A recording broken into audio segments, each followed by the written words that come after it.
Il mio amore di Sandrino Aquilani.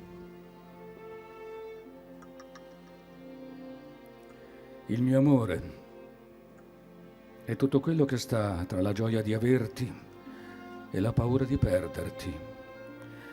È tutto ciò che mi parla di te quando tu non ci sei. È un brivido forte solo se poco mi guardi. Un desiderio che cresce ogni ora quando c'è una distanza che ci separa.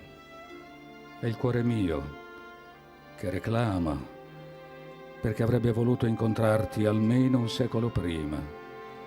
È un fiume che corre, che scivola piano, dove anche l'acqua ha imparato a dire ti amo. È la sete più grande, che non puoi saziare solo col bere, ma col tuffarsi in un mare d'amore. Questo è l'amore che io provo per te.